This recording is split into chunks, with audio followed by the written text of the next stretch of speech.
Hello, everyone. Welcome into episode 40 of the Four Quarters podcast powered by Four Quarters Media. I'm your host, Tyler Bennett, here with you once again.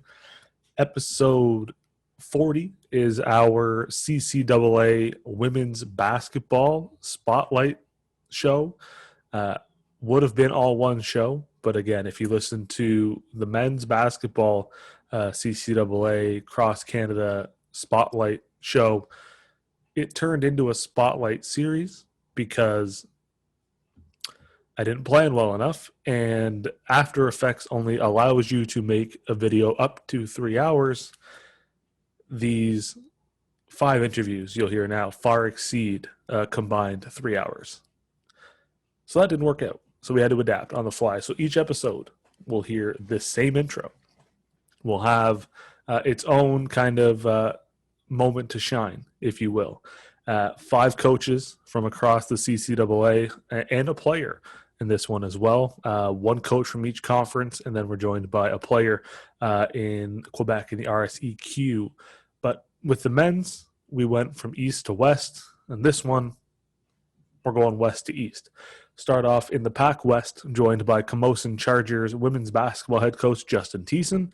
We looked at his career coaching over in China, how he ended up going to China in the first place, what ultimately led him to coming back to Canada, applying for the Camosun job, ultimately getting the job with the Chargers, and kind of what went into his first season with the Chargers, and hindsight, some things maybe he would do differently, and just looked at the entire vibe around the program and kind of the direction he wants to take that. So really fun chat with Coach Thiessen to kind of get this women's basketball spotlight series / show started. And then in part 2, we work our way back towards the East Coast. We go to the ACAC, joined by Briarcrest College women's basketball head coach Anthony Skeppel. Again, similar kind of chat, looking at his career, again, taking over the program, heading into this season. Kind of what that adjustment's been like for him. Taking over a program in a pandemic is never easy. Kind of what his approach has been to recruiting, getting the girls in the gym, just taking over a program has its own challenges to begin with. And then you add a pandemic on top of it, and you can't recruit and you can't go out and see players live because there's no live games. Kind of the challenges that have come with the pandemic and taking over a program. And we had a great chat on kind of growing the game as well, and the coverage. And that's a theme that you're going to see in all 5 of these interviews, is how we can grow the game better. And especially from a women's basketball standpoint, how can we get the level of respect, admiration, attention to where it deserves to be? And all 6 of the guests, gave fantastic insights, gave fantastic opinions, fantastic suggestions. And Coach Skeppel was no exception. And then in part 3, we head to Ontario. We go to the OCAA. We take a stop at Redeemer, chat with head coach Jessie VanHouwelingen out of the Redeemer Royals. We look at the family culture that himself and assistant coach Pat Ivaroni have tried to instill in the women's basketball program for the Royals. And it's a theme that you see right through the entire university. The entire athletics department breathes one family. And with the hashtag Royal Family, and they embody a family culture from top to bottom, any which direction. Every team is a part of that family. And you tie in the community support that Ancaster brings out on a nightly basis to a home game. That gym is one I think any basketball fan should witness. Hands down. Go see a Redeemer home game. Aesthetically, it won't really do much for you, but when you get in there with a crowd, oh, my goodness. And you'll hear the story again of the reading week game that I was at. That was a packed house. And we looked at kind of the culture that they hope to build. And Coach VanHouwelingen also shares how they've changed their leadership approach within the team. And I found that to be rather interesting. And I think a lot of coaches and players may start to use that in their system to try and maximize the number of players that have a voice in their systems. And then we go to Quebec. Our two-guest episode, a two-guest interview in part 4 of this 5-part series. We talk with head coach Bernard Tanguay and second-year forward Clara Bergeron from the program of Giants du Saint-Jean. I'm not French, so I practiced to say that. I tried to say it as fast as I could so nobody can call me out. Giants du Saint-Jean. Sounds pretty good to me. Probably sounds terrible when I listen back. But the three of us kind of really wanted to put a spotlight on Quebec basketball and the CJEP system and kind of how that differentiates itself from high school basketball around the country and how it better prepares you almost for making the jump to U Sports or NCAA institutions, because you do come out as a bit of an older student athlete, a bit more mature. You've had the independence of going to a CJEP system. So it was interesting to hear more about kind of the dynamic, what goes into playing and attending a CJEP program from both a coaching perspective, from Coach Tanguay, who's been with the program now 18 seasons, and Clara Bergeron, who is in her second, but is being heavily recruited by almost a dozen NCAA schools. And it was interesting to hear from both Tanguay and Bergeron of how the pandemic has forced them to adapt, how they recruit and are recruited. So that was fun as well, just to hear how they've had to adapt and adjust on the fly, if you will. And then we end this CCAA Women's Basketball Cross Canada Spotlight Series in the ACAA. Chat with Mount St. Vincent Mystics head coach Mark Forward. Again, shining a spotlight on the women's game. He has seen it all at the Mount. He's been a part of the men's program. He's been a part of the women's program. He has seen success as a player and as a coach. So we just really looked at his experiences, and whether he liked it or not, I don't know, because a lot of coaches don't like the spotlight so much. I put it on him a little bit to understand more of who Coach Forward is as a person, how his coaching philosophy has adapted over the years. He touched on the impact that Derek McDermott has had on his career and the program. Just all in all, really interesting chat. And we tried to get some of the keys to the sustained success of the Mystics women's basketball program. He didn't give them all out. You had to keep some obviously close to your heart. You don't want to give everything away, what makes you a winning program. But he gave us some good insight into what's allowed that program to be as successful as they have been in the ACAA. So whether you're on part 1, 2, 3, 4, or 5 right now, the interview that's coming ahead is going to be fantastic. I think you're gonna learn a lot about the coaches, their programs, women's basketball as a whole, and you're going to get some fantastic ideas at the end of each one on how to really grow the game and how we can all kind of work together to get that level of coverage, attention, respect, not only around CCAA and U Sports, but around women's basketball as a whole. And that was the focus of this.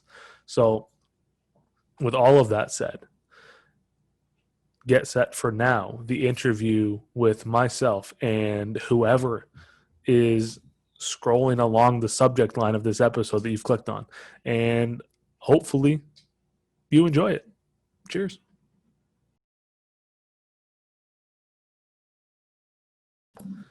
As we continue along on our CCAA women's basketball spotlight show, we stop now in the OCAA with our women's basketball featured guest out of the Redeemer University and Redeemer Royals, head coach Jesse VanHouwelingen. Coach, I want to first off thank you for doing this. How are things with everything on your end with family, the team, kind of everything overall? Yeah, awesome. Thanks for having me, Tyler. Really appreciate everything that you're doing, shining a light on basketball kind of in this country, especially at CCAA and the youth sports level, but especially, kind of given the opportunity for coaches and players to kind of just, like you said, shine and put some spotlight on different programs. Yeah, we're doing well. The women's basketball team and program at Redeemer, we're doing very well. As far as personally, my family, we're all healthy. We're doing well as well. My wife works in healthcare. So, it was a bit of a shock at the beginning and kind of like what's happening and just trying to figure out, like coming into the garage and taking all their clothes off and sanitizing everything and putting it in a separate bag and washing it, like going through all of that. So there's some of the stress of that, and then moving kind of on the other side where we start to realize like some of these things is not how it's spread, and just kind of, just dealing with all of that kind of stuff. So, and then kids, me not working with the basketball team at that time, and then my kids being home. So figuring all that, but we work through it. We're doing really well as a family. My girls are super happy to be back in school, and things have settled down and kind of gotten into a groove for my wife. She's been able to work. She's still working kind of the same, probably more, but she's able to work more from home. So that's been a blessing for us. Yeah, that's good. That's good to have her. It's good to have her kind of back home a bit. And I've said it to you in the email, but publicly again, I want to thank like your wife and people in healthcare, because the hours they work and the uncertainty that they were thrown into from the start. I think people don't realize that this was as new for them as it was for us, and for them, I'm willing to bet it's 100 times worse than what we can even realize. Like you mentioned, coming into the garage and sanitizing everything and taking off all your work clothes, and you hear about it and you see it on TV, but then to be in it like your family was, that's a whole nother level that nobody really realizes until they're in that situation. Yeah, and the stress of it too, like trying to deal, okay, like do we sleep in the same bed? Do we sleep in separate rooms? Like all that's kind of stuff, right? But we just kind of as a family, you make a decision and you just say we're going to live with our decisions, and we're going to do everything we can to keep ourselves safe and to keep other people safe and loved ones safe. But we also have to live your life. You can't live in fear all the time. So there's a balance, right? And I think that's kind of been the balance of figuring out with our country and our politicians, and that, like, you're never going to please everybody. There's people with different opinions, but you have to do what's right for your family and what you believe is right. And so we've gotten along. We're doing really well. So and I don't think we can say thank you enough to individuals like your wife for putting their lives on the line. I know I can't say it enough. Yeah, well, I know that people they would 100% appreciate to hear that. So for sure.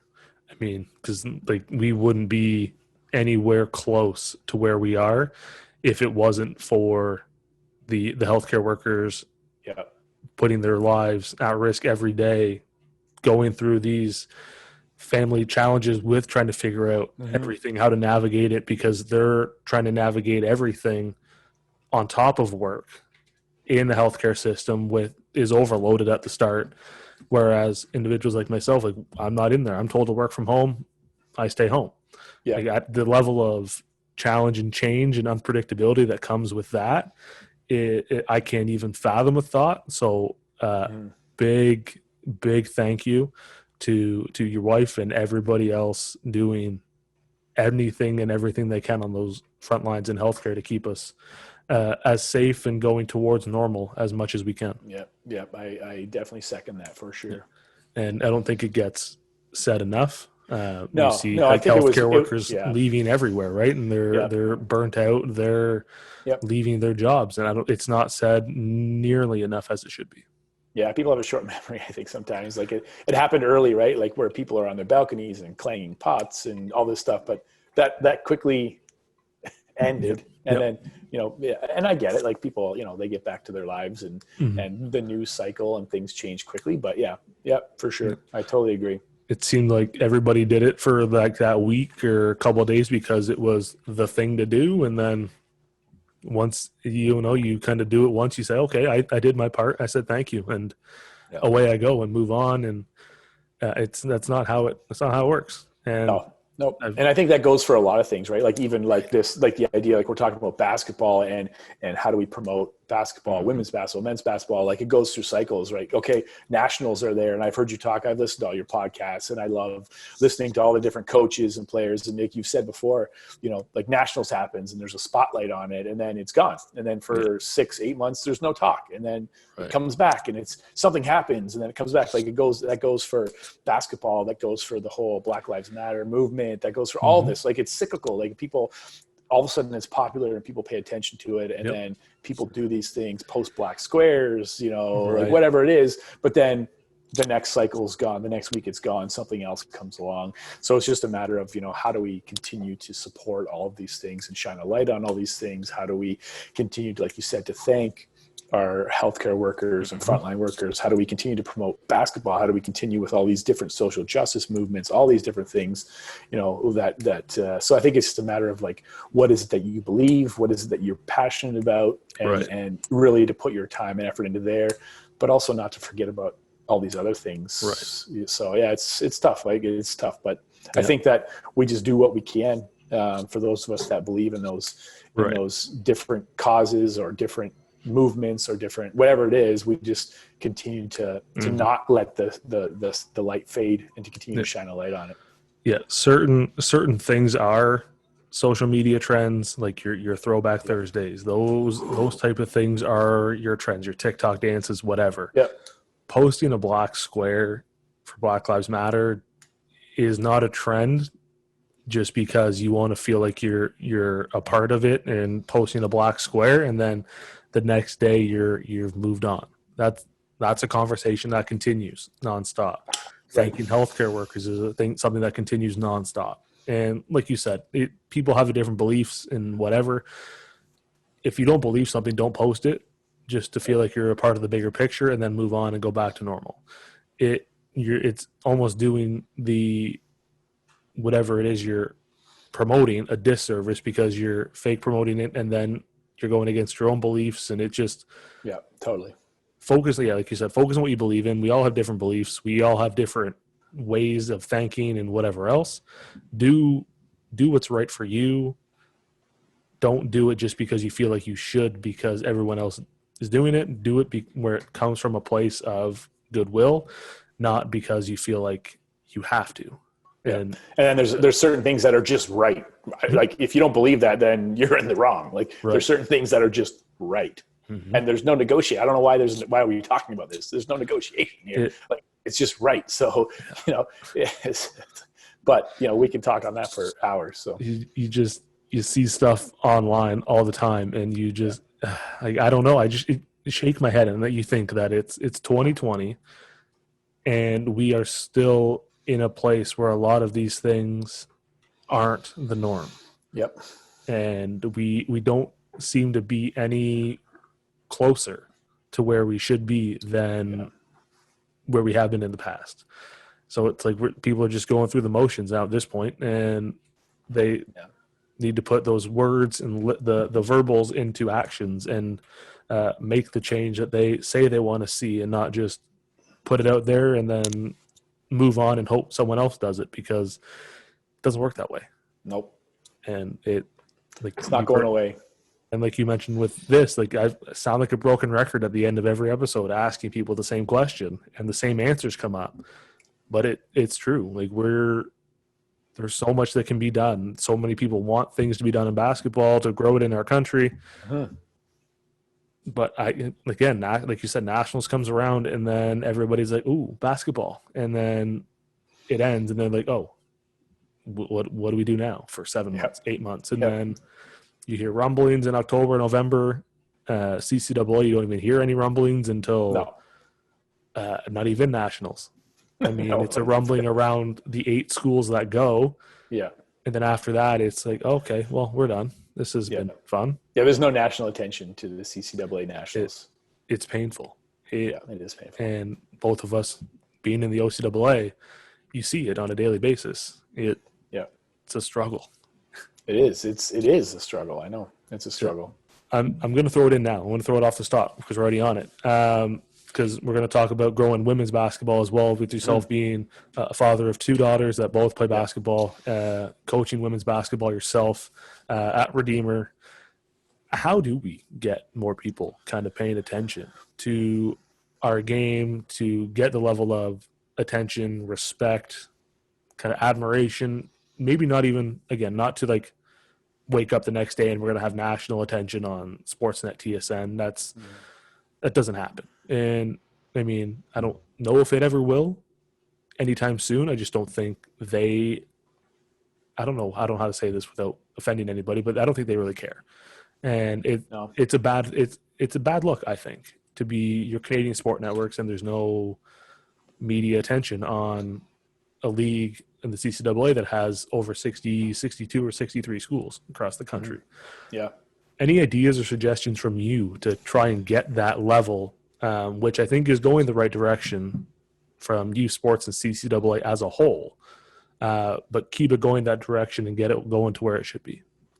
Yeah, I know, like, I'm just trying to think of my own personal experience. I know I'm guilty of, until I met my wife, and, you know, like, as far as like female sports, like I grew up in a house with 2 brothers, and it was always male sports, everything, and NBA. And my dad loved NCAA, so we always watched all kinds of NCAA basketball, and that was huge. I never women's basketball.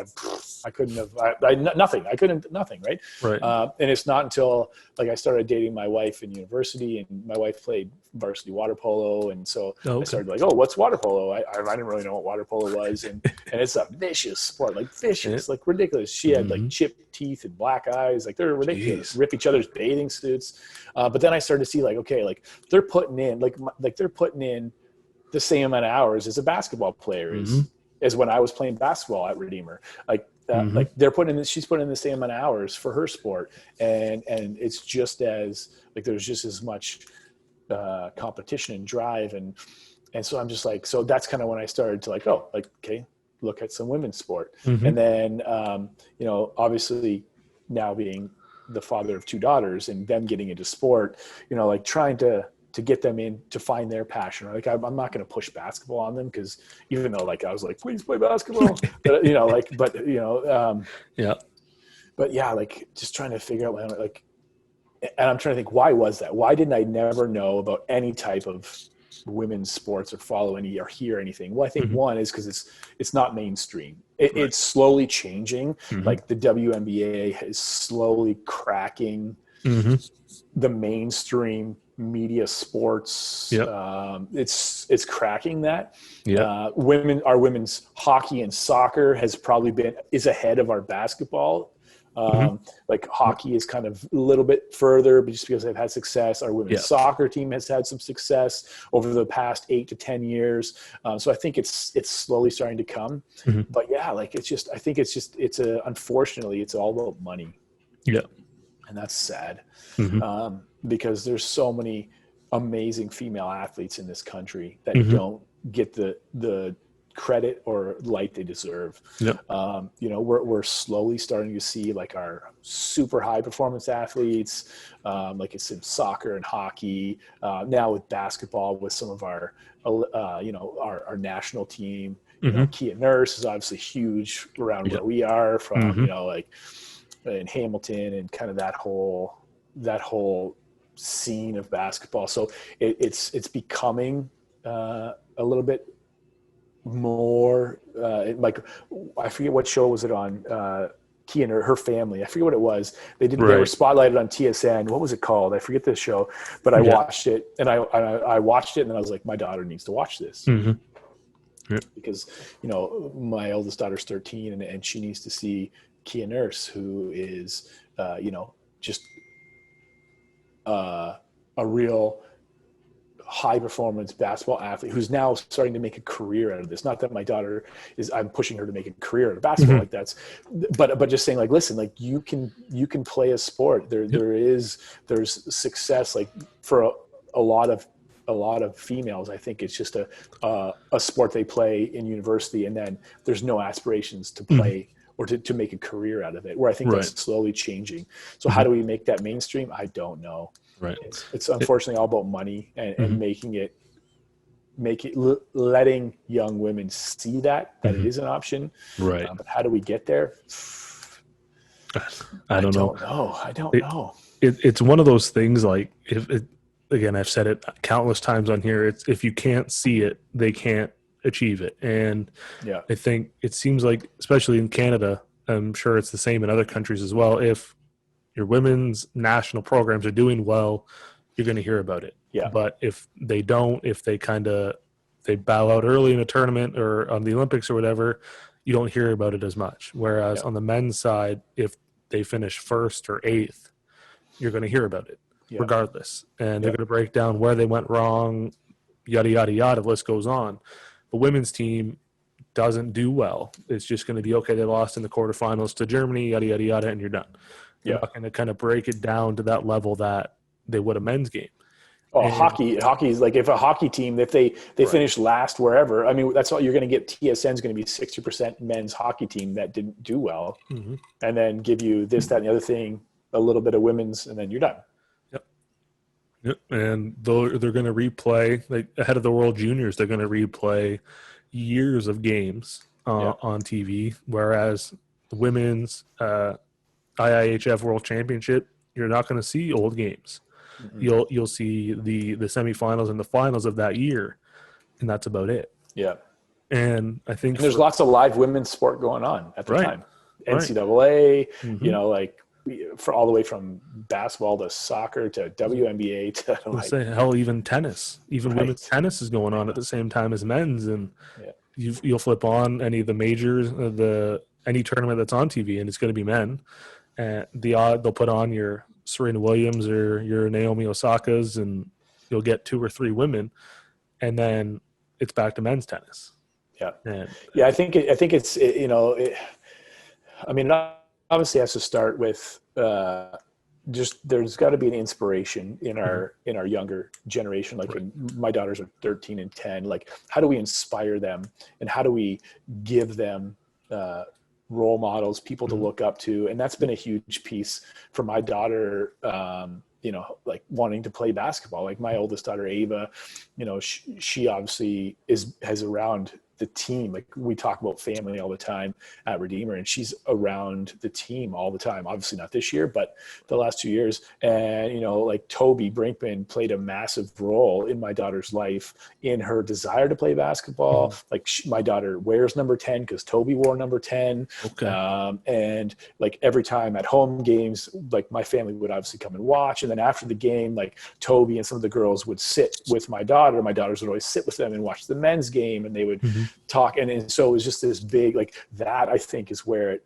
really, like for my daughter now, she's like, she's all in, she's motivated. Like she's motivated to practice, to she's in the garage dribbling and doing these drills. Like, Dad, give me some more. Like, what do we got to do? And, you know, like all these things, she just hates it that she can't come to, because she loves coming to practice and sitting outside and watching the girls practice and being part of like going up, high five, and at water breaks, they all come over and talk to her. And she's like, so she's just like, those kind of things I think can inspire, but those opportunities are so limited. If not for me being the coach, my daughter doesn't get that opportunity. Right. So how do we create those? Right. So that's stuff that we've talked about a lot at Redeemer, is creating these opportunities. So we did 2, 3, 4 times last year where we had different programs come in from the Ancaster Blitz, the like U17 girls. Yeah. My daughter's team came in and we did like a practice together, a scrimmage. Okay. They came to a game. It was actually when Lambton came.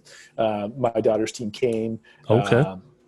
They watched the game. They did a 10-minute scrimmage at half, so they played in front of all the fans, and the girls just loved that. And then after, you know, they all got T-shirts, and they sat with the team and they watched the men's game. And so like creating those opportunities. So we did that with a few different women's or girls programs in the area. So it's just really trying to create these opportunities. We had huge plans this summer with the Ancaster Blitz basketball program. We were doing an all girls, so a girls only like summer camp. So 2 nights a week, and it sold out like fast. Like I'm talking crazy. We had like within the first 2 weeks, I mean, it was like 80 girls under the age of 16 or 17, like full out. We had like a grade 6, 7, 8 group and a grade 9 to 12 group. And we had, like it was going to be myself and Patrick, and then, 4 or 5 of the girls from our team running it. And I mean, it was just, we had all these plans to give different opportunities for my girls to lead, but also for these young girls to fall in love with basketball. So I think it really starts there. Like those are ways to get motivated. Yeah. But when I think about it though, like basketball is still a fairly small community. So like these are all the girls that are going to do it no matter what. Like how do we get people outside of it really paying attention to women's sport? That's a tough question.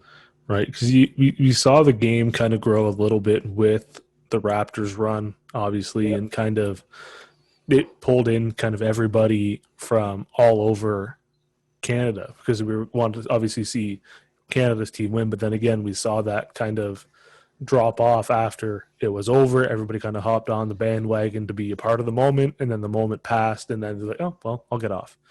We got like, I think we need to see more schools kind of do what you guys are doing and have done with the community and bringing more people in, especially the younger age groups, to just kind of continue that family bond like you guys will get into again with the program in a bit. We need to see more schools kind of bring in the community, involve them with everything that school has going on. Then that's going to bring them to games, and then they're going to watch and say, oh, like I wear 10 because Toby wears 10. And they're going to maybe bring their friends to a game who maybe not in basketball community and kind of rope people in that way. But yeah, I don't know. It's tough. Like you said, basketball is such a small, close-knit community. Like everybody kind of knows everybody in a region. Yeah. It's tough to bring in others that are fans of a different sport and try and get them watching the game as well. It seems easy, but when you think about it, it's a lot harder. And I think that's I know to you and I, it seems like a no-brainer, like easy. Like how could you not? Exactly. But I know. How do we get the mainstream, like media, the mainstream, like just the average person sitting at home watching some dumb Netflix show when they could be watching a WNBA game or a women's NCAA game or, like how do we, like, I don't know. Yeah. I think there's got to be more of a consistent approach to it as well across Canada, because I think you see every conference kind of does their own kind of thing with live streams, with coverage. I mean, SIDs kind of do their own kind of little thing, and that's fine. It fits the colleges and universities kind of their mandate and their beliefs and whatever else. But outside of that, you see some areas of the country kind of get a little bit more coverage than others. And then I think you see the national bodies will go post heavy for a little bit, and then they just kind of fall off themselves. And it needs to be just consistency and just a more standardized approach to live streams, to coverage, to photo sharing, to whatever it is to try and get people involved, because the game is out there. It's accessible. I think once people kind of witness a game, one single game, they're going to realize the talent, the excitement too, and especially if they go to a Redeemer home game and that's their first one, the excitement's going to slap them right in the face. Yeah, and that's been huge. Yeah, huge. That's been huge for us. Like I think, especially partly in recruiting, but especially like community support. Like when somebody comes to a game, they're like, "Oh, wow! Like this is awesome. It's family friendly. It's awesome. It barely costs anything, and it's high level basketball with a great atmosphere." And so then they just continue to come, and I think that's been a huge benefit for us and for Redeemer is why, like you said, keep hearing you say a few times, like, you came to Redeemer, it was during reading week, but the gym is still packed, and it's not all students. Like, No. the gym is packed with a lot of students, but it's a ton of community support, like a ton of community support. Yeah. Like last year, Julia Pavlik we were hoping she was going to get a year of eligibility back and she didn't. So, but she was still on the team. She was working with some of our younger point guards, and she was kind of like an in-practice coach. And her parents and like family came to every single game. She didn't play a minute, but her family drove from Waterloo every single game to come watch the team play because they just love the atmosphere. Yeah. Her daughter's there on the bench, and they get to see their daughter. But like, it's just like that, it just happened that we keep hearing story after story from men's players and women's players of families just come. Like, my parents live an hour and a half away in St. Thomas, Ontario, just south of London, and they came to every single home game because they love, well, my parents love basketball, but they love seeing me coach, but they just love the atmosphere. It's just such a great night out. Mm-hmm. Yeah, I'm still shocked that like it was a reading week, and I'll admit, like, I've seen the video, I've seen the photos, I've heard from guys at Lambton like how loud that gym is. Yeah. And go up regular season finale at home and think of reading week again, and your last home game, I'm thinking, okay, it's not going to be full because students are going home, whatever it's going to be, and like half an hour before the start of your game, I'm like, it's quiet, I'm okay. I went out to the Tim Hortons and came back, and I'm like, where did these people come from? Yeah. And it's packed, and even on the road, like the fans travel. They travel. We, like, working at Lambton, we hosted the men's tournament, and there was a Redeemer section every game. Yeah, I know. And it's crazy. They were loud. They outdid every other fan base by a long shot, and not loud, like you said, not loud in a disrespectful way. Like, they're encouraging. They're just proud of Redeemer basketball. And when you have fans that travel like that, the fans are going to be good at home too. And people just need to see one game wherever they live, whether it's Prince George or anywhere on the East Coast. Just go to a game once. And don't just go to men's. Go to women's. No. Right. Stay for the men's after. And I still think sometimes they got to flip those. I don't know why the women's have to go first all the time. Yeah. Put the women's in the marquee, air quotes, marquee second slot. Yeah. Mix it up a bit and promote the women's game as just as equal as the men's game would. And we may see some more results that way. Yeah. And I don't think that's a hard thing to do to, men, you're going to play at maybe, like, it's a weekend. I understand if it's back to back, then you don't want to play the men's game at 8 and then again at 2 and then the women at 4. But I mean, if you have a one-off weekend, hype that up. You say women are going to play at 8 tonight, and make that your marquee draw. I think little changes like that will make the game and make it more entertaining and more exciting than just your run-of-the-mill women first, men after, because then it promotes that the men's game is superior to the women's, which I don't think that's the case at all. But no, it's a different type of basketball. It's different. Like, it's just different. It's no better, no worse, just different is all it is. And we need to embrace what makes our game what it is, not compare it to the NCAA, which, again, comes down to money. We simply can't compare it. No. We need to embrace what we have, celebrate what makes our game different, what makes our game what it is, and celebrate the differences in men's and women's and promote them both to fit what they show, what they bring to the table, but promote them at the same level all the way up. And then I think we're going to be going that direction. But I mean, I think that's one thing that I'm going to give Redeemer credit for. Like Peter Reed, he's a friend of mine, but he does a lot of the social media and a lot of the promotion for Redeemer Athletics. And man, I don't ever feel like he's promoting men's athletics over women's. I think they do such a fantastic job of promoting both the women's and the men's athletic at Redeemer, and anytime anything they can do to shine spotlight on the athletes and the programs they do. So that's one thing I definitely will say that I love about Redeemer is that I in no way do I ever feel like I'm getting the short end of the stick, and because everything's about the men's program, especially because our men's program, basketball program with Jamie, they've had great success, right? Like Jamie's done such an amazing job building a program and just a culture. And so, but never have I felt in my third year now that they get preference because they're winning, or like I never have I felt that. So that's I think a credit to Redeemer and the athletic staff for sure.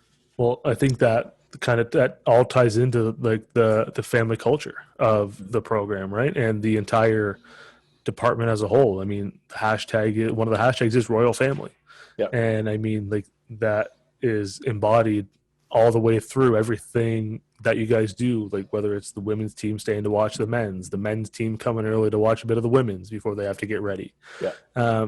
For you, I guess, within the women's program as a whole, what's kind of been the key for you to build that family atmosphere and kind of build off what the department's already done and kind of tailor it to the women's program as a whole? Yeah. I think that's a great question. I think for sure it's modeling my family, and like my family has been a huge part of our women's basketball program. And when I say that is that, like at the beginning of the year, we always have a massive kickoff at my house. We do like a barbecue. I love to barbecue. We lived in Memphis, Tennessee for a while, so I picked up a whole bunch of barbecue. So like I love to barbecue. So we'll have everybody over, our coaches will, their families, like Patrick and his wife and now his son will come, and my family's here, and we'll have a big barbecue at my house. And just to kick off the year, like I just want them to see my family. I want them to see me interact with my wife and my children, and to know that like while they're here at Redeemer, I am going to treat them like family.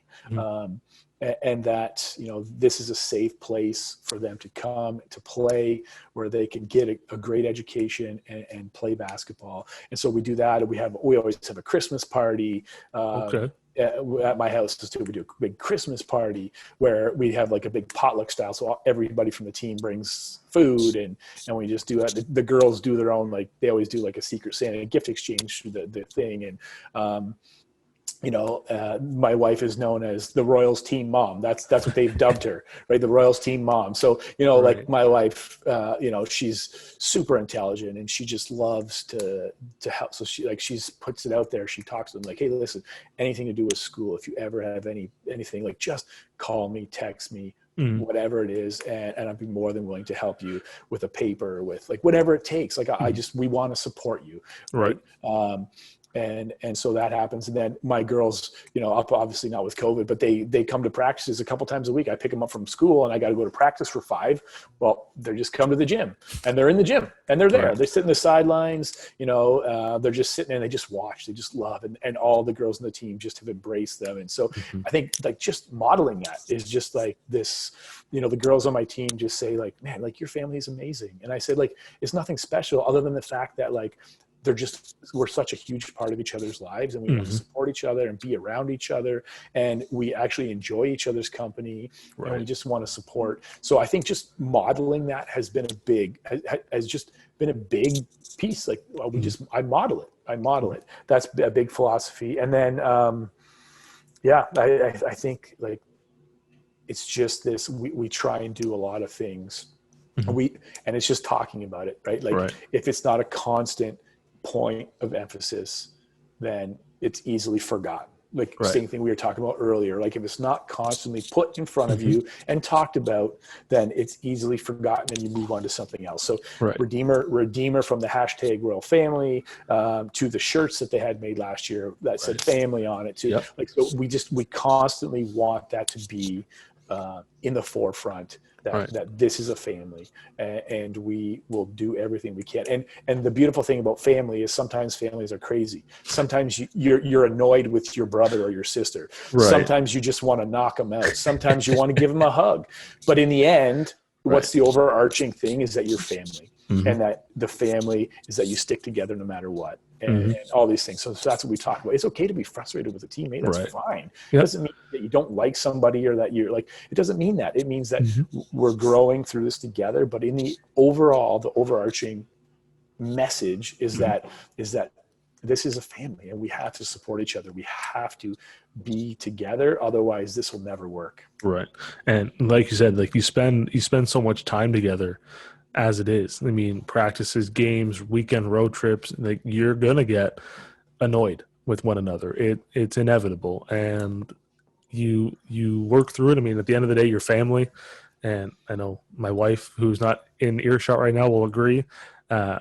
I annoy the hell out of her sometimes, Right. and it's what happens. And you work through it as a group, and you realize that you're all part of the family, and it's going to happen. But Yep.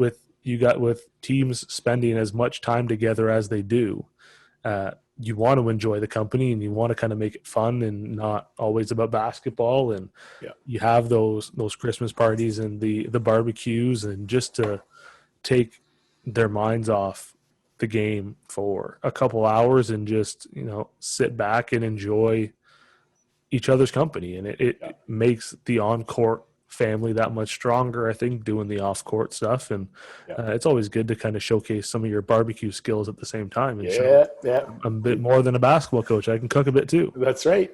I make a mean beef brisket. That's for sure. Okay. I was going to ask what the go-to Memphis barbecue item is that you brought back, in brisket. Okay.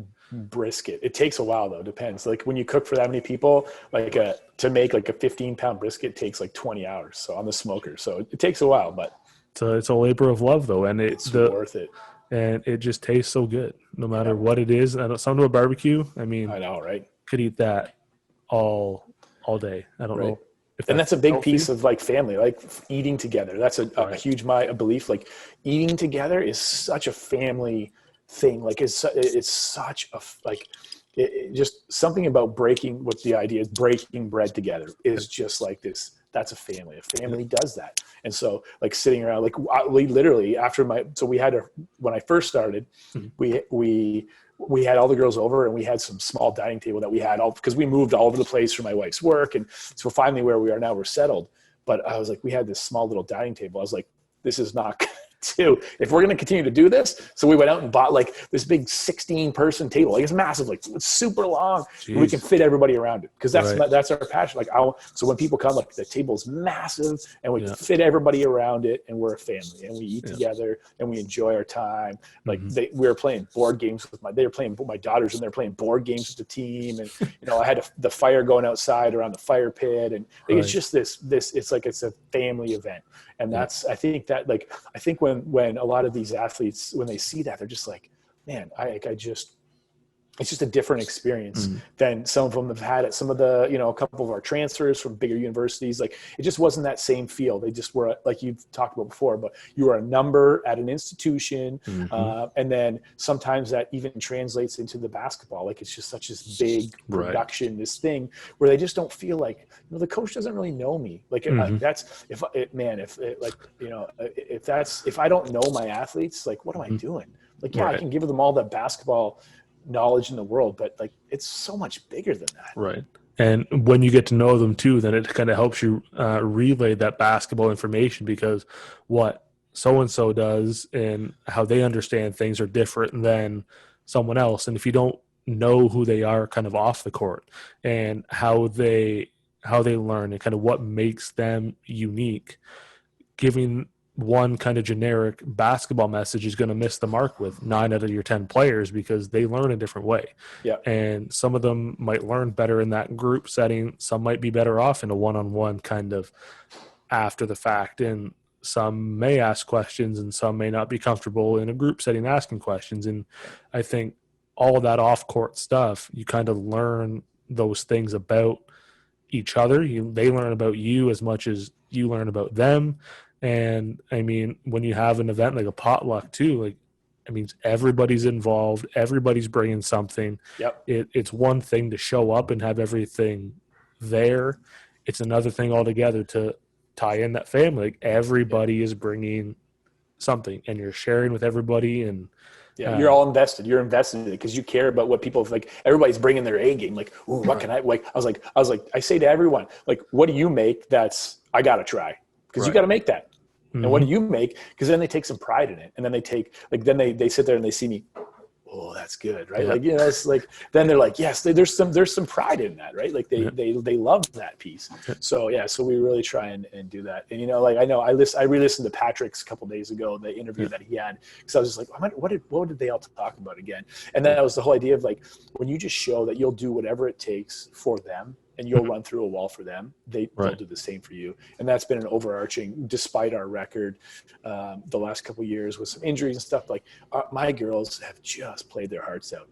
I could not have asked for any more from those 7 or 8 girls that each year that have played. Like they will do whatever it takes. And whatever we've asked of them, and they've done that and more. So, I think it's such a solid foundation for us as a program. And, we're building towards something. We've got 12 athletes this year. Thank goodness. It's almost double what you had. Double what you had at the end of 2 years ago. Like, it's crazy. Like, I mean, now we really haven't been able to be in the gym together yet. Right. But we have 2 different sessions essentially each night. Like we have an hour where we have 6 come in and they all do their work, and then they're gone, and then the other 6 come in for an hour, and that's kind of how we've structured it. So at least, but I was like, man, like this is weird. We got 12 athletes. Like, how do I remember everybody's name? There's 12 people. Right? Like, it's crazy. Just knowing now that there are 12 athletes there, and you kind of got to pinch yourself, because I remember the end of not last season, the season before, like injuries and everything else. I think you were playing 5 or maybe 6 girls. Yeah, we came to Lambton, and we only had 5. Yeah, I was there as a fan that year. And like I think Julia played 40 minutes in every game in the second half almost. Yeah. So I listened to Patrick's, and he the stat he put out was actually correct, where it was Julia. So she played. I think she only missed 8 minutes the whole season. Yeah. Which is unheard of. That's ridiculous. And to play at the speed, at the level she does on a nightly basis, to only sit out 8 minutes. And I remember there were girls just trying to feed her a water bottle at any whistle they could, just because she was. And that was towards the end of the year too. She's on her last leg at that point. Yeah, I think she played 792 of 800 minutes or something like that. That's insane. I think is what it was. I think it was 792 or 793 minutes of 800 minutes.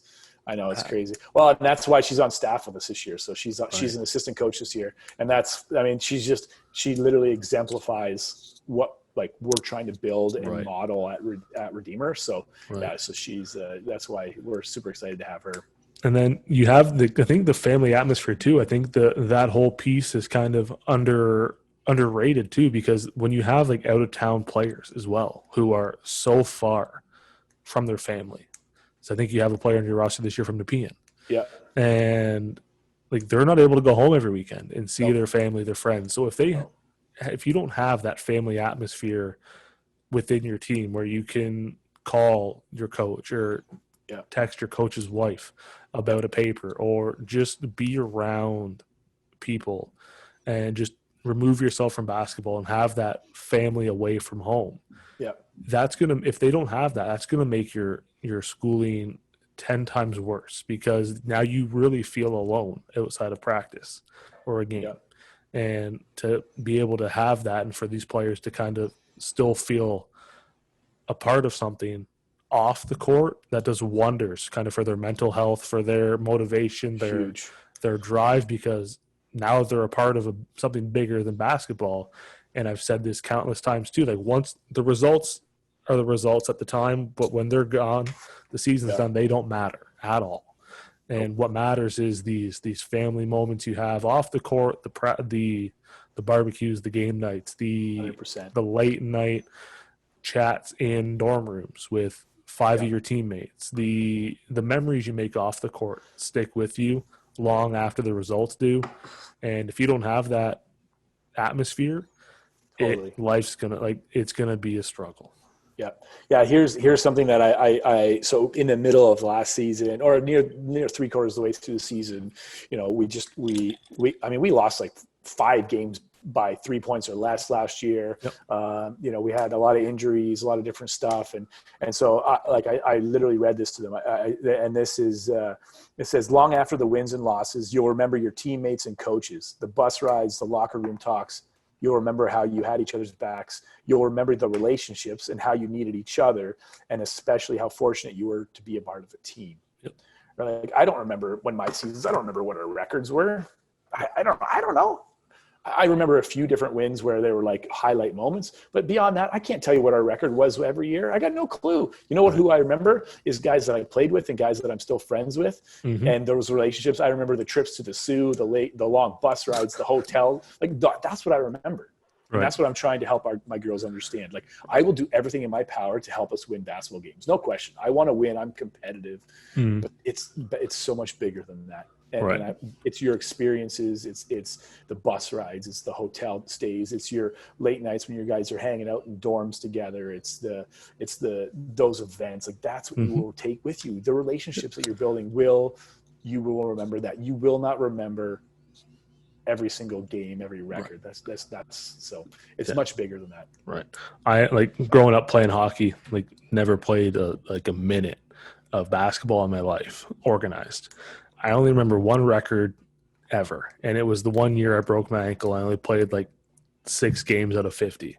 And other than that, like, I don't have any idea what records were. You just have those moments of road trips, getting chased by mall security in Niagara Falls, 100%. mini sticks in the hallway, and I remember playing, and somebody put X-Lax in somebody's drink the night before, and he couldn't play the next day. Like, those are the things you remember, right? Like, he's like, Coach, I can't play. He's like, why not? Like, no, get on. He's like, no, Coach, I can't play. Literally cannot play. I can't play, right? That's like, that's the stuff you remember. Like, those, like, not saying to do that, but like, that's, like, those are the things that you remember. Those experiences that going out to restaurants and all this stuff. Like, that's what you remember.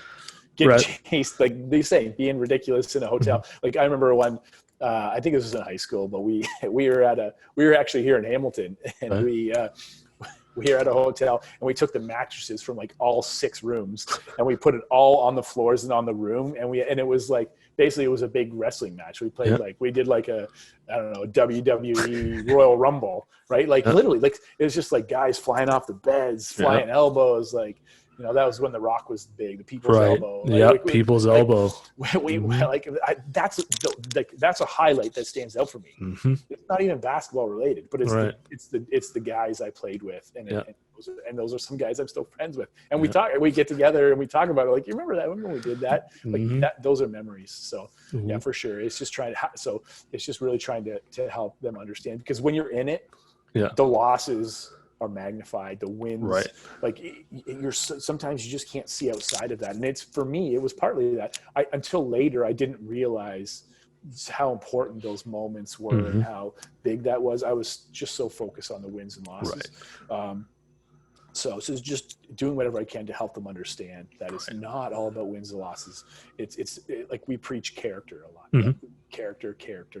It's in your character, because that carries on past. When you graduate, your boss will not care how many basketball games you won. He won't care. No. You know what he cares about? He cares about if you're responsible, you show up on time, the way that you treat other people, your character, how dependable you are, like, all those things. So that's what we're trying to equip our athletes with, right? And I think that it's shifted in athletics as a whole. Like, a lot of coaches are going that way. Like, you still hear these horror stories about, it's all about wins and losses, and it's not. But I think for the most part, like, it's shifted, and for the better that way. I think that's one thing that Canadian schools do well, is they focus on the student side of things first, and that's that whole student athlete thing. You focus on the student part of it, and the character side, everything else that goes into it, and then if those things are in line, then you're the athlete. If the States, it's more, you're an athlete first, and everything else is kind of an afterthought. And I think that's something we do really well up here. And again, like you said, there's still obviously those horror stories where you hear about it and it's wins or nothing. But I think as a whole, we really do that student kind of human side of it first, and as a result of those, you can be an athlete. And I think that's what we do really well. Yeah. I think like that's one thing I found with like as recruiting and talking to, young female athletes and their parents, like their questions are not about basketball at all. No, none.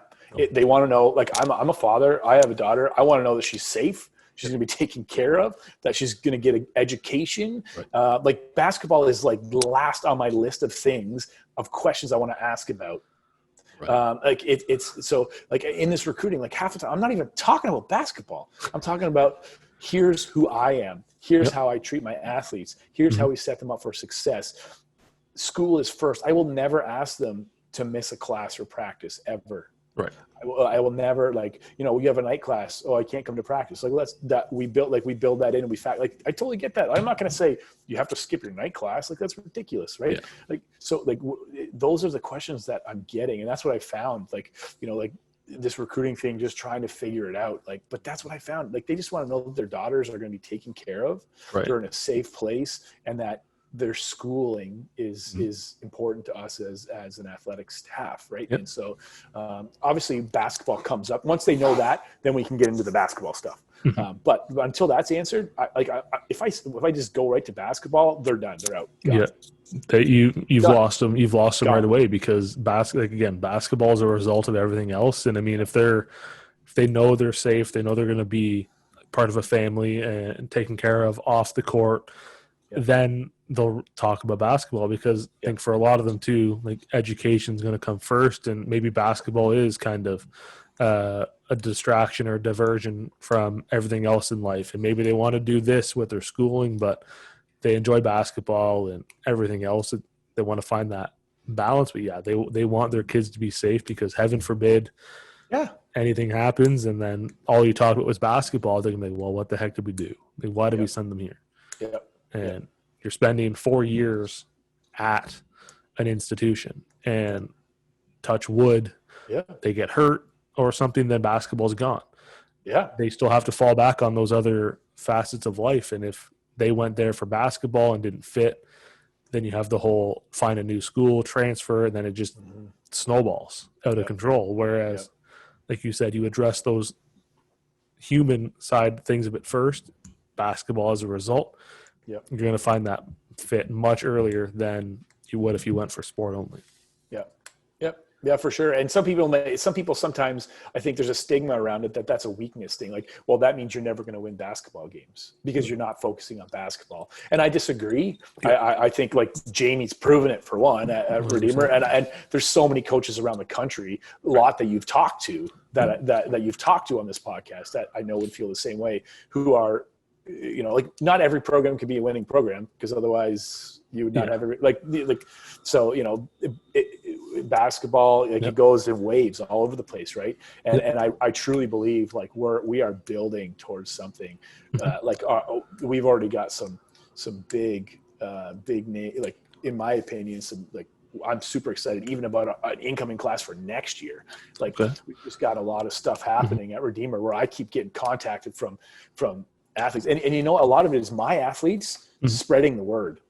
Right. Because if you don't think that when a girl's thinking of coming to Redeemer, they all know each other. They contact my athletes, and my athletes, when they're saying, like, listen, like, this is how it is. This is what you'll love. This, that, the other, like, that, it builds excitement. And that's, like, for me, that's been our hugest, our biggest recruiting tool, is my athletes advocating for our program. Right.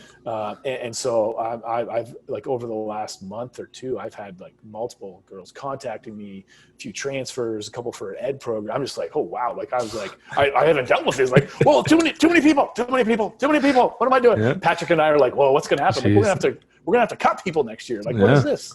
Right. Jeez. But I was like, so I just, like, but it's the idea of that I truly believe we're building it the right way. And I've heard you say this multiple times, like, Rome was not built in a day. Yep. And I think if we can get past the wins, losses all the time as a measure of success, then we can truly built, and it may never come to this, like, national championship level all the time, like, constantly, but, like, there's this, like, you build to a successful program where these years where you get somebody like a Ravon for a men's team, where all of a sudden, like, Right. nationals is a real shot for us this year. Mhm. Like, but you're a solid contending provincial gold medal Mhm.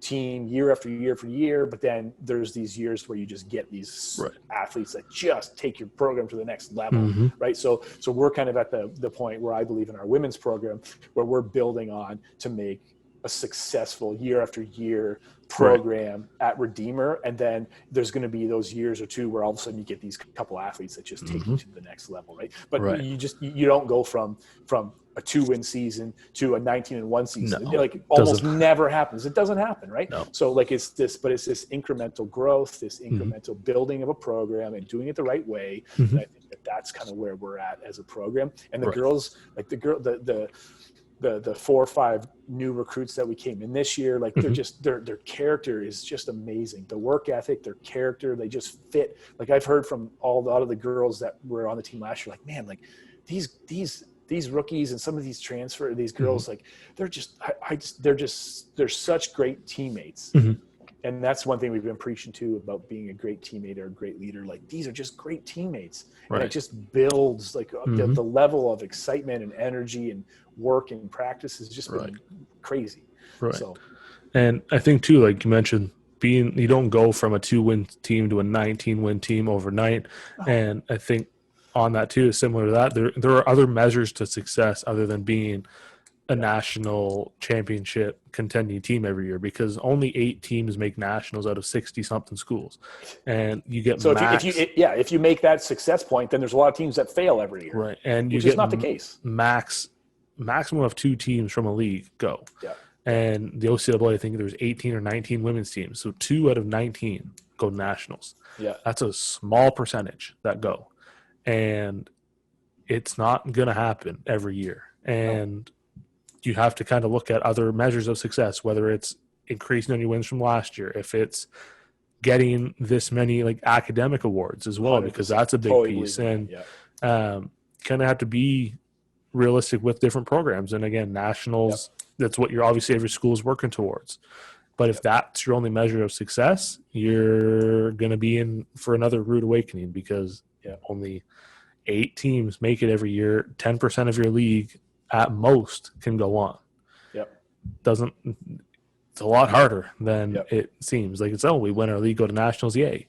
No, it doesn't work that way. So kind of measure your success in different ways, and you're going to build that foundation like you guys have. And you said that excitement's there. The girls have bought in. They're telling others how it is. And again, you see how close-knit that basketball community is. If someone's looking at a school, they're going to reach out to the players that are there now, players that have been there in the past. And 100%. Chances are they know each other or know of each other. And they're going to tell them flat out, this is what's good, this is what's bad, this is why you should come, this is maybe why you shouldn't. And they're going to be honest. And if you don't have that culture like you guys have, they're going to tell them, and it's going to bite them in the ass. 100%. It's for sure. not easy. And that's one thing that Patrick and I, especially, and I know Patrick mentioned this too, actually, just that whole idea of like, I want the athletes, I want them to go where they're going to be most comfortable and have the most success. And it's not Redeemer for everybody. That's obvious, right? Like we've lost some recruits to Mohawk, and when I see that, I text them and say, I'm actually genuinely happy for them. Because that's where they should go, and that's where it's actually a better fit for them. And I want that. Like I want that. Like I want all these, especially being the father of 2 daughters. Like I want these young women to feel they're in a position and be in a position where they're going to be able to be successful, get their education, and move on and be successful, contributing members of our communities. And so, that's been a huge thing, is I honestly just want the best for all the different athletes. Right. And I think that's the way all coaches should orchestrate. I mean, you're not going to get every recruit you reach out to. If you did, then everybody'd be doing it. It'd be a lot easier, and it wouldn't be as fun and as challenging. I mean, it'd kind of get mundane and just kind of same thing every year. Yeah, you're coming here, great. You want them to find what's best for them. And like you said, may not work out all the time. They may think Redeemers for them or another school's for them. Try it. Realize maybe this wasn't for me, and that's fine too. I mean, as long as you approach it the right way, have a conversation like an adult, and be like, this is what I'm thinking. This is what I need. I'm looking at somewhere else. Great. You want to encourage everybody. You don't want to kind of badmouth and like throw salt on wounds, and you want to kind of encourage them and help them out as best they can, because at the end of the day, we've said before, basketball is going to come and go. You want them to find their spot in life, and life's not easy, as we've seen this year. It's an absolute crapshoot. And life is so hard already that you don't need to add added pressure. No, you just hold on for dear life and hope for the best, and hope you end up where you're supposed to be. And you're going to find places that aren't for you over your life, and everybody has it. And then you just keep looking and keep working and find your way. Yeah, for sure. One thing I want to ask you about is kind of the leadership approach you've taken for the team. And we talked a bit beforehand too, leading up to this, about how you've kind of gone away from traditional team captains. For you, what kind of went into that decision to kind of go away from what is essentially the norm in most places and take the approach that you and Patrick did? Yeah. So Patrick and I, we talked about this already last year. Just like the whole idea of like, man, like, so a lot of times teams or coaches feel like their best player has to be the captain. Right. And that's a lot of times you'll see that, like, the best player on the team is the captain, but the best player on the team is not always suited to be in a leadership, the captain role. And so, like, last year we had our captains, and we were the traditional way, and it's no fault of our captains, but I think what we saw was that we weren't giving opportunities for the other players to lead. Right.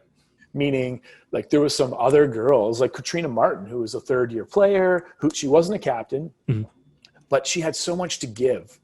And I feel like we shortchanged her, and I didn't give her the proper opportunity to lead on the team because she felt like if she did in certain areas, she was stepping on the captain's toes. Right. And so I think that that was my kind of my first, like, okay, like, I'm not letting her be her best version of herself. Right. It's like, so how do I create opportunities for that? And then it kind of came on where a few times where our captains came to me or Patrick and was like, I just feel overwhelmed. Where I feel like I have too much responsibility. Right. And there's too much going on, or there's too much to deal with, or to organize, to all this. So I was like, okay. So this is something that's actually stressing them out, that's deterring from what I would believe is their full potential or full performance ability. So I was like, how do we do this? Like, I don't really want to assign, like, you're this role, you're this role, you're this role. So I was actually listening it was over COVID, but it was through PGC basketball, which is something that I'm a huge follower of. I'm a part of their Key 5 coaching community, and they did a bunch of series with a bunch of different coaches. And Ronald Norad was one of the guys who spoke. Ronald Norad played 4 years at Butler for Brad Stevens. Okay. Yeah. And he graduated, and he wasn't sure what he was going to do. That was right at the time Brad Stevens got the job for the Boston Celtics. Right. And so this was told through Ronald Norad that Brad Stevens, the second he got his job, he called Ronald Norad and said, I want you to be an assistant coach for me. Ronald Norad had zero coaching experience. He didn't coach anything. But what Brad Stevens told him was that you are a leader, you are a person of high character, and I can teach you everything else, basketball, coaching. He says, but I cannot coach the level of the character, the level of leadership, the just that desire to want to see people succeed, and that just who you are as a person. I can't teach that. So so he came on as a coach. So he was an assistant coach with Brad Stevens, and now he's with the Charlotte. I think he's with Charlotte now. But anyway, so he said, like, so one of the philosophies that they've adopted and that he's kind of brought in, and that they did with Butler was that he says we kind of players are put into two categories in their teams. They have two options. You can either be a great leader or you can be a great teammate. Okay. If you don't fit into one of those, you don't have a place on our team. It's fair. And so then it's the breakdown. Okay, well, what's a great leader and what's a great teammate, Mm-hmm. right? So like, and he said this. He kind of said like with a great leader is he says first and foremost it's service and taking care of your teammates. Mm-hmm. And I thought, okay, like if a leader is somebody who the best interest is for the team, their teammates. Right. Mm-hmm. And so we've kind of broken down. Okay, so like every person has different strengths and they're good at certain things. So it's helping them to identify what areas you're great at and what areas you can lead. And some people are like practice, like, you know, like some girls just have this energy in practice and just this desire to bring energy and to work hard and compete. So those are girls that we're saying now, like before, like last year, the last couple of years, those girls didn't really feel like they could speak up and practice. If somebody wasn't working hard, well, that's the captain's job. Right. But we said to them, no. That's your job as either a great leader or a great teammate. And so I think what we found out this year has just been like, man, girls just feel this freedom and we've given them within the parameters and boundaries of what they're allowed to and not to do or say and not to say. But this idea of like, no, like this is an area where you are just so gifted and strong and we want you to lead in this area. And so we found that so far it's been super successful and girls just have felt more like they've taken ownership a little bit more. This whole idea. So like one of the things that we've talked about is to define kind of the great leader is great leaders don't have the luxury of minding their own business. Right. So great leaders don't like, and that's something that I heard from Marquis Freeman, who's also a PGC director. She did a talk on leadership. And that was one thing she emphasized was that great leaders do not have the luxury of minding their own business. So we always turn internal as people, as players. A lot of times we're looking internal all the time, but it's getting outside of yourself and just really like you should want success and be happy for your teammates when they succeed. Right. And then kind of the whole great teammate, right? Like we all have to hold each other to a certain standard and hold each other accountable. So I've talked a lot about this and I'm a firm believer in like coach-led teams can be good. Yeah. Player-led and player accountable teams are typically the highest achieving better teams. It's when like if I got to motivate them at practice every day and I got to motivate them for games, it is never good. It might work for a year, but it's long term. It's not. Right. It's when the players, when they come to practice and when somebody's slacking, the player says something. When if players hold each other accountable. So that's kind of what we've said with the great teammates. Like you hold each other accountable. You hold first. You take care of yourself. You do what you can. So we've kind of set standards and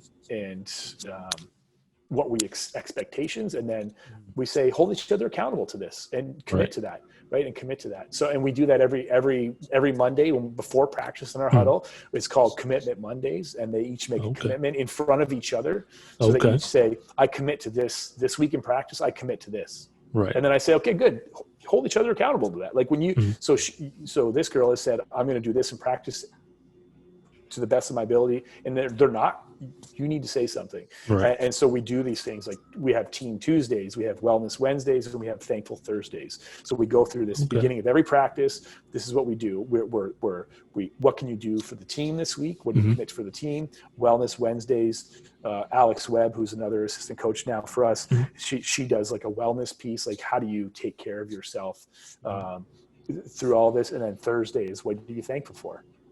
And everybody gets to stay in front of each other. This is what I'm thankful for. And so we just kind of built this team culture. And so this leadership piece has been really good for us.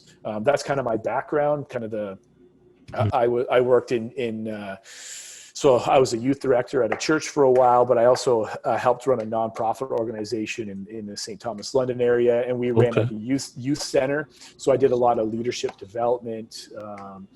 I also did a lot of corporate leadership. here in the Hamilton area. So, like DeFasco, we would do like offsite leadership development. So they would go through like their meetings, and then I would plan like, how do we get all of their like senior staff and leadership do things together to build team development. So that's kind of my background. So that's kind of really what I'm passionate about as well. So this whole leadership thing has taken on like it started out like this captain thing's not working, and it's just kind of spiraled into this, and it's been really great. Like, it's because it really came to fruition this off season when Julia and Alex came on staff with us, and they both were in the ed program. They both played for Redeemer, a year at Redeemer. And I talked to them about like, so your year, like, cause they came in, they were like fifth years. They came in, like Julie was a fifth year and Alex was a mature student. And I said, like, I think I shortchanged you and your ability to lead. And I said, I need you to be honest with me. Like, do you feel you had those opportunities? And the honest conversation was, no, not really. Because I didn't feel like I was the first year and I didn't want to step on anybody's toes. And these were the captains, but they had so much to offer. And they did lead in their own ways, but I didn't give them enough opportunity. And we could have been better had I given them that opportunity. So that really solidified it for me in the off season. Is I was like, yeah, this is what I'm thinking. How do you guys feel about this? So we broke it down and talked about it. And so that's kind of where we came to. So, yeah, I think like looking back to like hearing you kind of explain kind of the thought process that went into kind of changing the approach. I don't think I realized like how much the titles of like captains and like assistant captains masked and covered up the voices of everyone else on the team. And you feel like they're the only ones that are able to speak. And if what they say is kind of the way that goes. And realistically, the best player usually isn't the best leader. But you give them a letter or a title, and all of a sudden it's kind of what they say goes after the coach. And who knows what other voices can help make the team better. And I think with this approach, kind of like what you said with, either you're a great leader or a great teammate, I think you're going to have girls that are leaders in certain areas, and then they're going to lead in this facet of the game and be a great teammate in another facet. And I think it kind of promotes everybody on a roster and encourages them to kind of find their voice on what they're passionate about, whether it is bringing energy in practice or kind of off the court with kind of wellness or education. If they want to be a leader in like a study hall setting, run with that and be a great teammate when you're in practice, and kind of find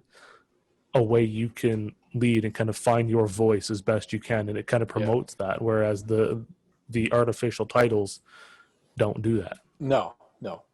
And so I think, especially because we've had some success with our ed program and bringing in these girls, like, like this year with Maddie, like I knew like Maddie Cahoon, she played 4 years of rugby at McMaster. She's on our national rugby team. Like this girl is like super athletic. She's like, she is the hardest working person I've ever been around. And like, I was like, it would be a shame if this high-level athlete came into my program and just felt like she had no voice and she couldn't lead these girls. And so she's like, I've said to her, like, I've encouraged her so much, like, just be this voice, like, find your way to communicate A, B, C. This is where I see this, and we've talked about it. And so she's just been a huge inspiration to a bunch of our players, just in her work ethic and getting the workouts in. Like, she's like on them about, like, if you don't get your lift in, like, or your 2 lifts in, like what is wrong? Like, you need to get these lifts in. Like, she's all over that, right? But she's also like bringing cookies every day to practice. Like she's just this person who is going to inspire our team. And so it would be a crying shame if she just felt like she can come in because she's older. Like I got some girl on my team, she's 17, right? Maddie's coming in, she's already 21. So like that's a huge difference at that age. So I think that like for her to be able to have this voice and find her way to lead on a team where she's just new to it and in for a year or two. So that those are the things that we've really motivated me to push this. And that's the thing too, like with the artificial kind of titles of captain and whatnot, you're relying on that one person's experiences to kind of lead your team. Whereas in a team sport, you have people from all different backgrounds, like Maddie with rugby, and rugby's obviously different than basketball, but leadership is still the same way. And the experiences she's gained from a national level team that she can bring to your program. It may not be a basketball background, but leadership kind of transcends everything. And if you know how to lead a team there, you're going to take some of those things that you've used and then can now apply it to this new team. And as a new voice as well, people may be more inclined to listen to her because of the experiences she has had and what she brings to the table. And oftentimes a lot of those experiences go silenced because, like you said, teams think that only the captains can speak, whereas realistically all 12, 15, 18 teammates should be able to have their equal voice in a situation that kind of fits their comfort level, because obviously some girls probably aren't comfortable talking in a practice in front of the coaches and 17 other teammates. They may be a one-on-one kind of aside in the locker room after practice kind of thing. But this kind of promotes and allows them to find their voice in their comfort level and allows everybody to kind of lead in what they feel like they are not the better at than someone else, but maybe what they feel is their strengths, and kind of help others kind of push their boundaries a bit. Yeah, for sure. I think you can probably use that in corporate. You can use that in any obviously you need to have your leaders in a corporate setting with different departments and whatever else. But if you have that kind of open communication where you can, as an employee, not be scared to voice your opinion and worry about losing your job, going to be a lot better than just having one person make your decisions. And I mean, and learning to communicate and learning to listen and be able to accept and understand other people's opinions without taking offense all the time, or like being able to listen, understand it. Doesn't mean you have to agree with it or believe it, but then how do you respond to that? You don't just dismiss it and say you're get lost and I don't want you, don't talk to me, versus let's have a conversation about it. Help me understand why you feel that way. Help me understand what it is. I don't see it that way. And then have a healthy discussion. Those are equipping you for difficult conversations that happen in the workplace, with employers, with a boss, all those things, right? So that's the ultimate goal. If we can graduate our girls, get a great education, have a great experience, play basketball, and then really equip them to be successful, I think that is such a huge it's so much more than just playing a basketball. And that ties into those success factors too. Just obviously determining success on graduating players is another way to deem a program success, as opposed to a win-loss record that means nothing. Again, once the season's done, if you graduate all your players, that's a big success, because not a lot of schools do that. No, and that's the thing. Now, I mean, I have a small sample size with just the 2 years, but we've had every graduating player, every player who's gone through has graduated, and none on academic probation. And so we're stressing, this is huge for us. The character piece, we challenge, sit in the front of the class when you go.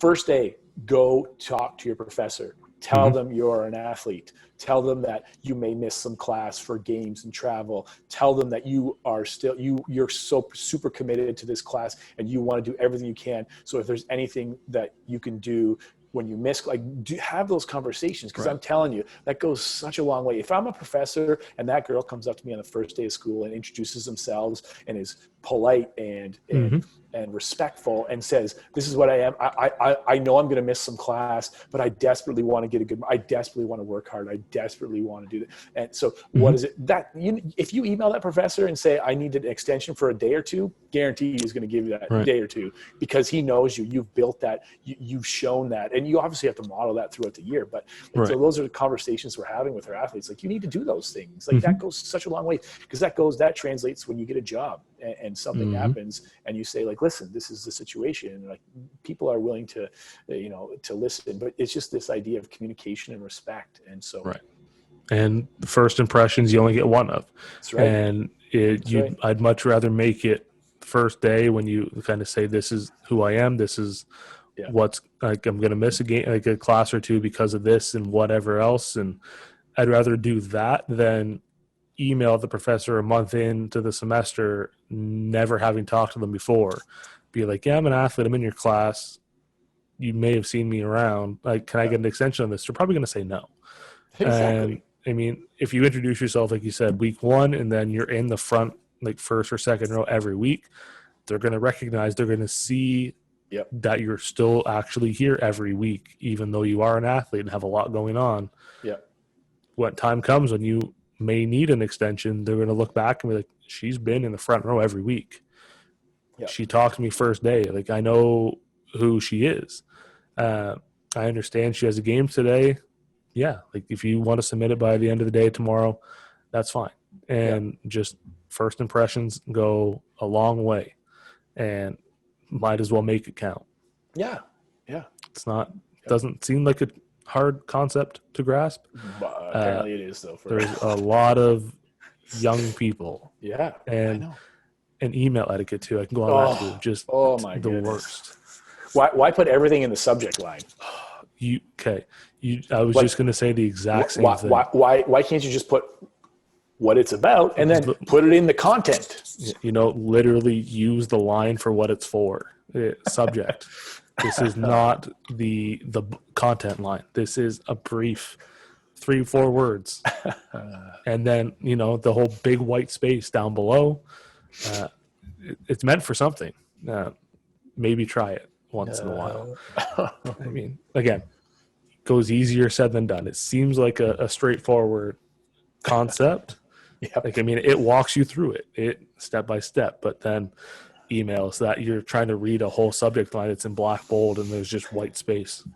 Like, how do I respond? I know. Just delete and pretend I never got it. I know, right? You touched on it a bit kind of throughout. And the last one I have for you, unless you want to add something in after, what excites you about the future of the program? Obviously, you mentioned kind of building towards something big. Yep. What excites you the most about the future of Redeemer women's basketball? So I think that just the fact that we've been able to, the right way, in my opinion, build this momentum. So adding 2 former players in Julia and Alex. First of all, our practice notes and our practice plans and everything is way more organized and has color. And when they've taken over like the practice scheduling, and it looks amazing. It's got the logo on it versus like an email with names. Like, I mean, they're way more organized than I am. So that's beautiful. That helps a lot. Huge. So things look a lot better and professional. But just the addition of 2 females is massive, obviously, in women's sport. So they've just really been able to just bring a whole different level of, when it's just Patrick and I, we think fairly the same. Like we're still obviously we have different opinions on certain things, but we kind of have the same philosophy. We think similarly. We're both males. So like just seeing things is a little bit different. Having 2 females, different opinions, like they just see things so differently. They brought so much depth and so much addition to our team. So that I think I'm just so super excited about. Like we had Madison was her name the first year, and she was fantastic, but for personal reasons, getting married and career changes, she just couldn't commit to the time. So last year we didn't have that, and it was noticed. It was totally noticed, because obviously 18-year-old, 19-year-old girls are going to talk to me differently than they talk to a female who's like, they're just different, so different, right? And I want it to be that way. I don't want to have some of the conversations they're having at all. Like, not at all. I don't want those. Like, I need a buffer. I need an assistant female coach buffer. I don't want to talk about some things.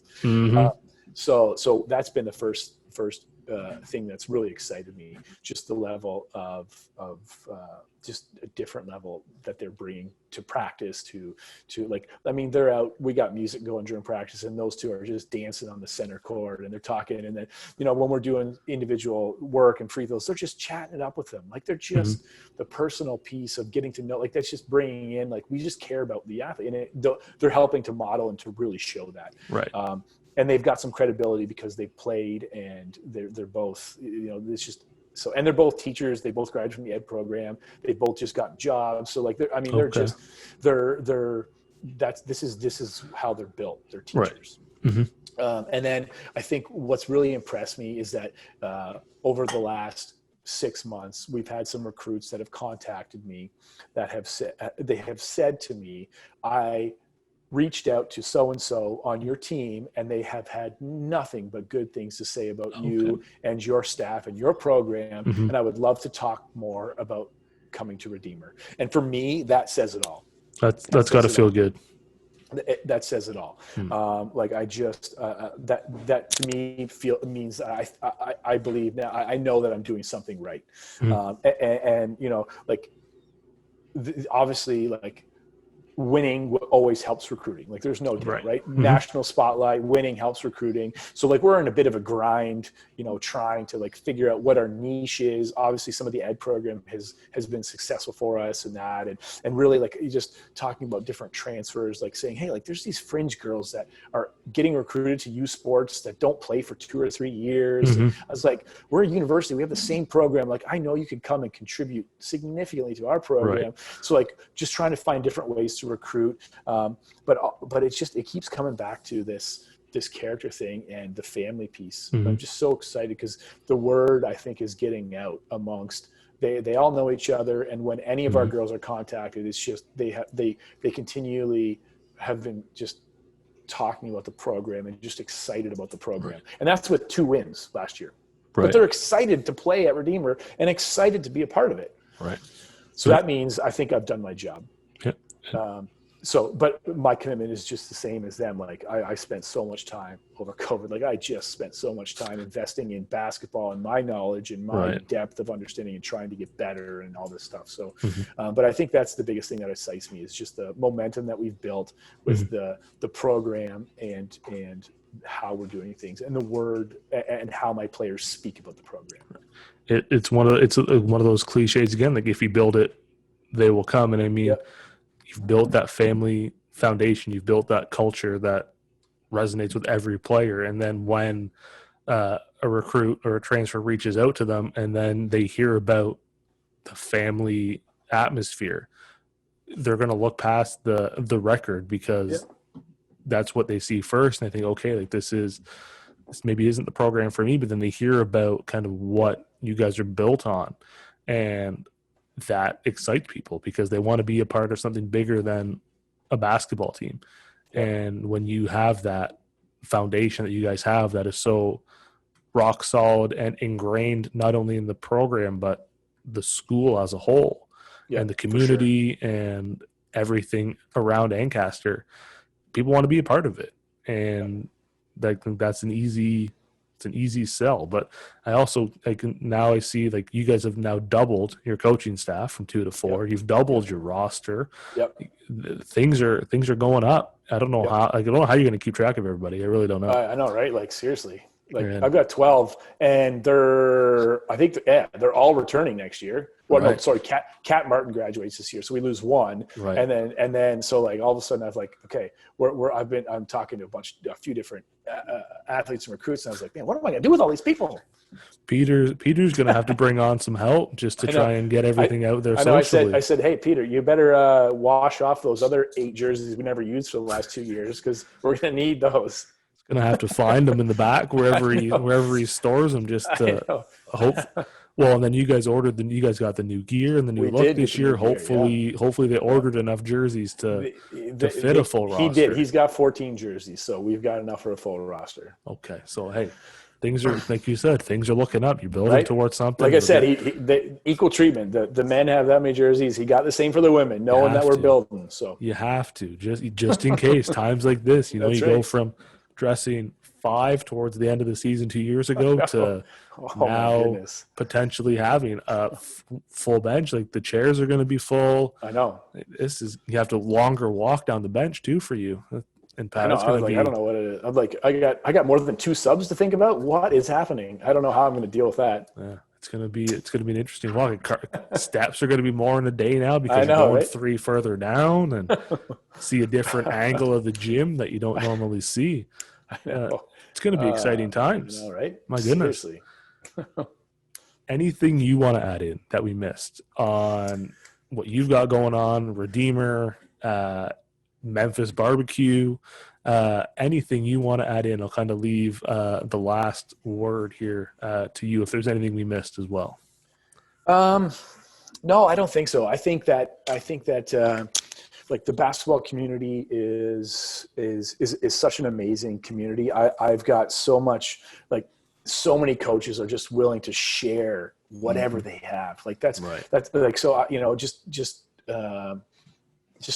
in all of my conversations with different coaches and athletes, but especially coaches, like the community is just so, if you reach out, they're willing to talk. Like I listened to your last one with Jessica Funk. And I thought, man, I relate to her. Like she's at a small, like a Christian school and like she's new. And so after I listened to her podcast and right after I sent her an email, I said, listen, I just listened to your podcast. I think you did such an amazing job representing your school and the small program. And I said, I totally get what you're going through. And I said, if there's anything that I can do to talk with you, to support you, if you ever just want to chat basketball, if you ever want to chat like coaching at a small Christian university, recruiting, like how I'm doing things, like I'm more than willing, just anytime reach out. And I think like just letting coaches know, letting her know she's not alone in her situation. Right. And just, so I think like that for me has been huge. So that's why I'm constantly, I just love gathering information, listening to coaches, right? Like, and then knowing that anytime anybody wants to reach out to me, if everybody wants to chat ball, if anybody I'm just more than willing to share anything that I have. Because sometimes we like to just do it ourselves, right? Like try to do it all ourselves, but you just fail that way. You'll never do it by yourself. When you listen to all the great coaches, all the different coaches, it's like they've got all these different mentors. They've got all these different people. They've got all these ideas and all this stuff. Like you don't just come up with all this stuff yourself, right? Like basketball is literally about stealing everything from other coaches. Like that's what it's about. Literally stealing pieces of information from everybody. Steal it, give them credit, and take it as your own now. Like just like seriously. So that's one thing I just want to finish with. Like what you're doing, like it matters. It really does. It really matters because you're connecting players and coaches with other players and coaches, and you're shining lights on programs that a lot of times may not have like the CBC or us, for instance, like, you know, especially with having a few losing seasons in the sense of record, like we're not going to get any attention from anybody other than ourselves trying to put it out there or somebody else picking it up and you and I having this conversation. So I think that that it matters. It matters for us at Redeemer. It matters huge that you're doing this and spending all this time, that I know you're putting in a ton of time for all this with all these interviews and all this work that you put in, and it matters. It really does. So I just thanks for that. And, you know, anything that we can do or I can do at Redeemer as a program or as a coach, I'd love to be a part of it. So. Well, I appreciate that. And that hearing like what you just said about Coach Funk and CBC and kind of reaching out, that's kind of why they put these things out there, because I think there's so much that we can learn and other coaches can learn from everyone else's journey that I don't think those stories get told nearly as much. Like we said off the top, like CCAA coverage on a national level is non-existent.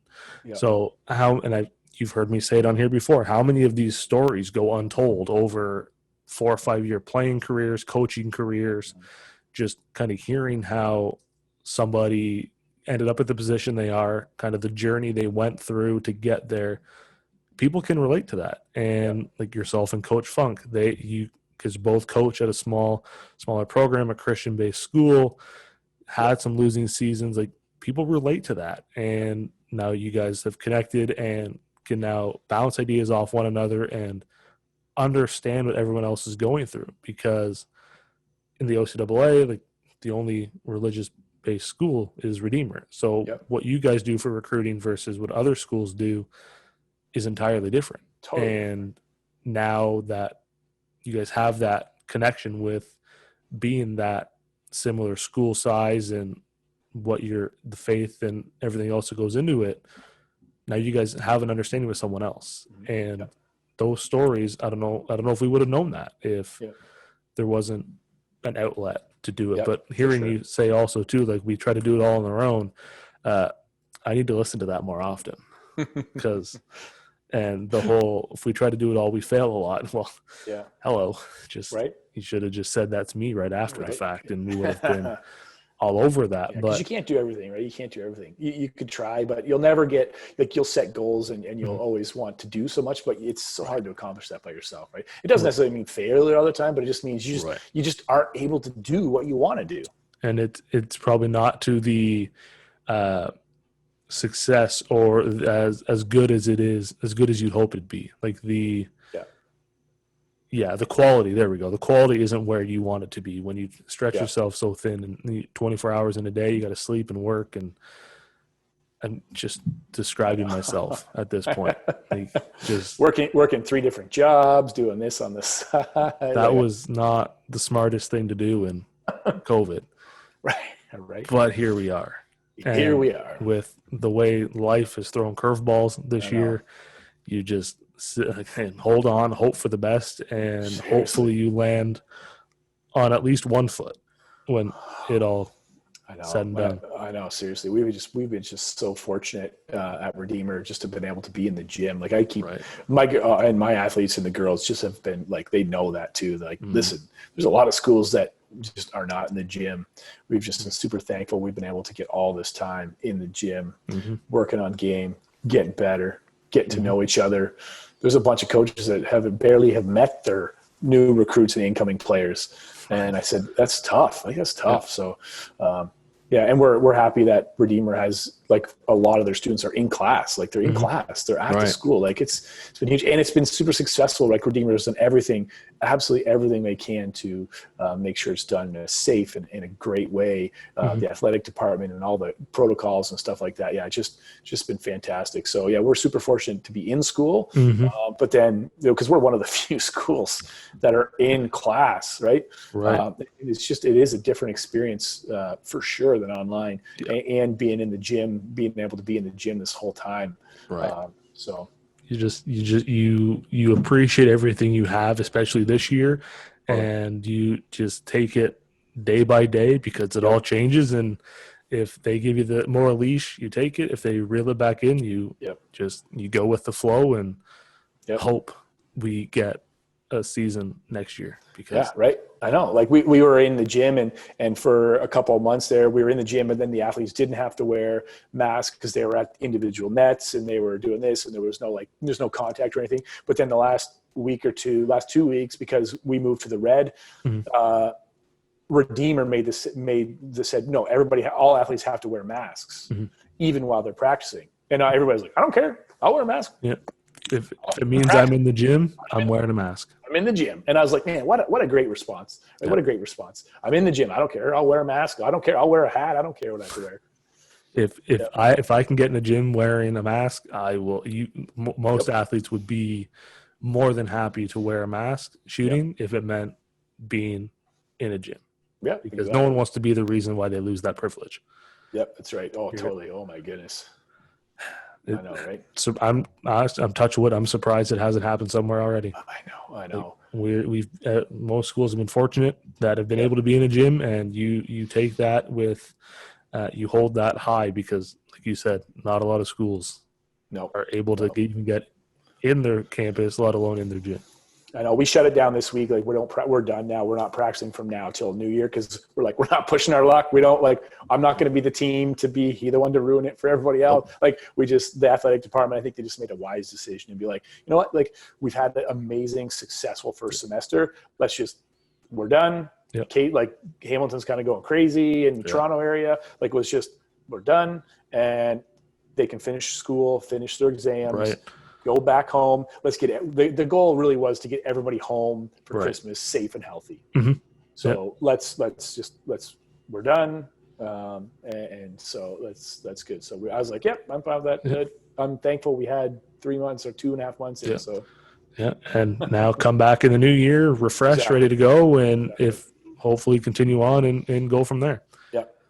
But I want to thank you again, Coach, for taking your time to do this. I know we had to push it back a day, so apologies again. But Oh, no problem. and likewise, we'll send it back to you. Anything I can do for you guys from a program, from a department standpoint, by all means, let me know. And anytime you want to come back on here, there's always a spot here. We'll make it happen again.